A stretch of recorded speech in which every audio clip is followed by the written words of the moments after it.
इसलिए इनकी तो बातें ही छोड़ो, ये बातें तुम्हारे लिए हैं जो गालियां देने को ही उत्पन्न हुए हैं, जिनका जीवन गालियों से ही प्रारंभ है, और इसी ईर्ष्या, इसी द्वेष, इसी कुतर्क, इसी अधमता में जिनकी मृत्यु होनी है, उनसे सत्पुरुष वार्ता भी नहीं करता। रावण से कहां राम कोई वार्ता करते हैं, भेजते हैं लोगों को, समझते हैं उसकी मति को, बोला ये बात करने के योग्य नहीं है। कृष्ण से कहां वार्ता करते हैं, कंस कहां, कंस से कभी वार्ता नहीं किया कृष्ण ने। पहली बार ही गए वृंदावन से, मिले और वज्र मुष्टिका उठाई और दे मारा मामा के छाती पर कि छाती की हड्डी टूट गई और वहीं पे खत्म हो गया। उसके कुकर्मों को बस देख रहे थे, ऑब्जर्व कर रहे थे। बोला ये न सुधरेगा, इससे बात का कोई उपाय नहीं है।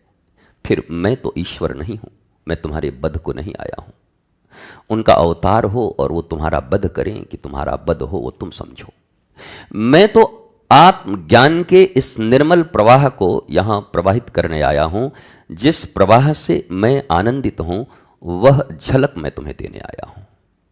और यह बड़ा सरल है और यह बड़ा सहज है। कल ही हमने तुम्हें कहा आस्था में और ज्ञान में बड़ा अंतर है। भारत की आस्था बड़ी मजबूत है, सभी आस्थावान हैं, पर मुश्किल यह है कि ज्ञानी नहीं है। उनके भीतर यह अनुभव नहीं है कि किससे यह 70 साल का जीवन आह्लादित और आनंदित हो सकता है। बहुत तो यही मान के जिए जा रहे हैं कि प्रारब्ध में दुख भोगना लिखा है, इसलिए चलो भोगते रहो। प्रारब्ध में जो था वो तो था, अभी तो तुम्हारे पास अवसर है, इस अवसर को क्यों चूक रहे हो? तिल बांटाए राई बांटाए, तालाब से निकाल के काई बांटाए, पर राई के बराबर ज्ञान न हुआ। हजारों मकर संक्रांति में, हजारों उपासनाओं में दान हुआ, पर ताज्जुब है कि तुम्हें रत्ती भर भी आत्मज्ञान न हुआ। इतने दान के बाद भी तुम मान अपमान के इस द्वंद्व में जी रहे हो। इतने तीर्थों के स्नान के बाद भी तुम अज्ञानता में जी रहे हो। भाग रहे हैं कहीं ज्ञान प्राप्त हो जाए। मैं फिर कहता हूं, भागने वालों को कभी ज्ञान नहीं मिला, जो ठहरा उसे ही मिला। तुम ठहरते क्यों नहीं, रुकते क्यों नहीं?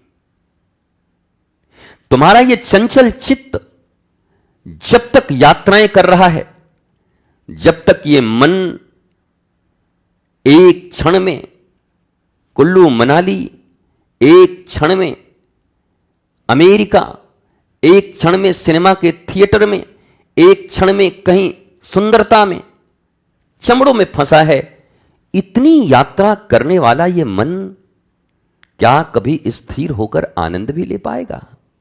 सोचते हो? नहीं हो पाएगा। ठहरना है।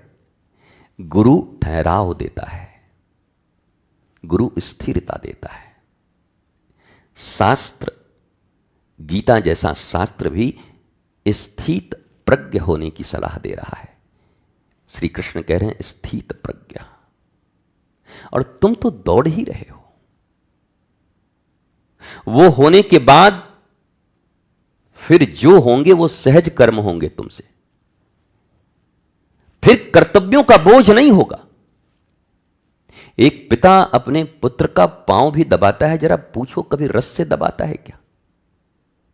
100 में से नाना पाटेकर की तरह 90 बेईमान, बुढ़ा मरे तो जल्दी से मामला बने हैं। रस नहीं है। पर समाज को कहता है कर्तव्य भी तो है, माता पिता की सेवा। अरे भाड़ में गया ये कर्तव्य। जहां रस नहीं है वो कर्तव्य जरा सोचते हो अपने शरीर के विज्ञान और मन के विज्ञान के विषय में कभी पढ़े हो, या अनपढ़ ही रहे, अनपढ़ ही मर जाओगे? एक मां का स्पर्श ही बच्चे को हील कर देता है। मां का स्पर्श केवल, उसके भीतर में अपने संतान के प्रति अनंत प्रेम, मोह युक्त ही प्रेम है, पर अनंत है, असीमित है। उसका स्पर्श ही बच्चे को आह्लाद दे देता है, बहुत सारे संकटों से मुक्त कर देता है। उसके आंचल के नीचे दुनिया की सबसे बड़ी सुरक्षित स्थान बच्चे को प्राप्त होता है। पर क्या यही एक आया के द्वारा संभव है? क्या पैसे से देकर अपने बच्चों को पलवा लो तो क्या वही संस्कार, वही प्रेम उसके भीतर उद्भव होगा? कभी हो सकता है? नहीं हो सकता।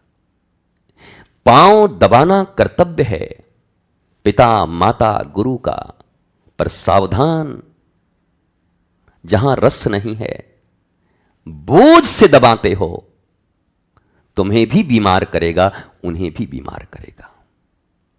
ध्यान से लिख लो इसको।